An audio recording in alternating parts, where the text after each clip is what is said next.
Thank you. Thank you. Ms. Nungaray. Good morning, members of the committee. I want to thank you all for having me here to share my daughter's story on how the current administration open border policies have affected us in Texas. I was 14 when I found out I was going to be a mom. I knew I was young and I didn't know how I was going to do it, but I know I needed to do what was right, which was be the best mom I could be to my daughter. I fought for her. December 27th, 2011 was the day the rest of my life changed for the better. Jocelyn Nungaray was born. She was the happiest, chunkiest little baby. She grew up to have this spunky, quirky, funny, beautiful little 12-year-old young lady. She had a personality like no other. She was so caring, loving, thoughtful, one of the greatest friends you could ask for. She was so talented. She had the biggest dreams to be an actress, and she swore that she was going to be famous one day. It has been 2 months and 25 days today since my daughter has passed away. On Monday, June 17th, 2024, my daughter Jocelyn was murdered and thrown in a bayou of water underneath a creek. On that Sunday night before I went to bed, told Jocelyn goodnight, and I loved her. She was there when I closed my eyes that night, and that Monday morning when I opened my eyes, she was gone. She was a preteen, out doing what teenagers do, going to the corner store to get a soda. She was preyed on by 2 illegal Venezuelan immigrants. They saw an innocent young girl and made her a target for their horrendous actions. That Monday morning, June 17th, was terrifying, waking up to know your child was missing and frantically searching the area where her phone was being pinged just 2 minutes away from our home. Driving up to that exact location to see crime scene tape and officers by a bridge, my heart sank.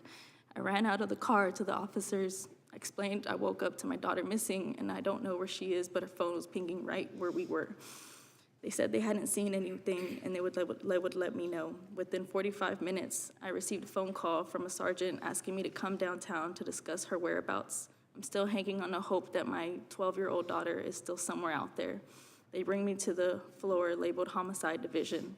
I didn't know what to think. After being taken to a room, speaking for about every minute I remember leading up to my last moments with her was when they had finally told me that the body where my daughter's Jocelyn's phone was being pinged, followed by seeing the photo I showed them, confirmed their suspicions, and they did believe the Jane Doe body that was found matched the picture of my daughter, Jocelyn Nungaray.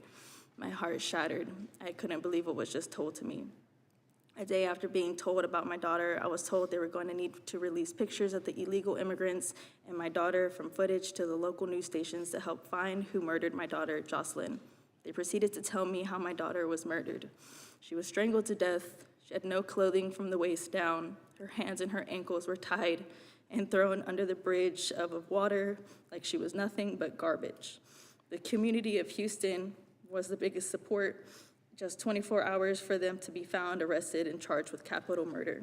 Within those same hours, I received a phone call from the medical forensics confirming that the body was in fact my daughter, Jocelyn. The 2 illegal immigrants were Johan Jose Martinez Rangel, 22, and Franklin Pena Ramos, 26 years old. They're both Venezuelan natives. The Border Patrol apprehended Johan near El Paso on March 14th and was released that same day on an order of recognizance with a notice to appear. The Border Patrol also apprehended Franklin Pena on May 28th, also near El Paso. On that same day he was apprehended, a judge also ordered Franklin to appear in court at a later date. Because of the Biden-Harris administration open border policies catch and release, they were enrolled in the Alternatives to Detention program. This meant that they were released into the United States. It was not even a full 3 weeks later that they would take my daughter, Jocelyn Nungaray's life. They saw a young girl, my daughter, Jocelyn, and placed a target on her without her even knowing. They were seen on video at 12:57 a.m. on June 17th, walking across the street down by the bayou under the bridge. At 3:04, only the 2 illegal immigrants emerged. They were down there for 2 whole hours. I can't even fathom what was going through Jocelyn's mind, the amount of fear she was feeling in the last moments of her life. Franklin Pena confessed that they had did something bad. The fact that they knew that their faces were exposed all over the news. They were trying to ask their boss for money so they could leave town. It was told one of the illegal immigrants told the other one, after they were finished, to throw Jocelyn down in the bayou under the bridge to, quote unquote, get rid of any DNA. Individuals like that do not have a heart. They are nothing but monsters who are predators, and those are the kind of individuals that we so openly let in this country. I believe the Biden-Harris administration open border policies are responsible for the death of my daughter.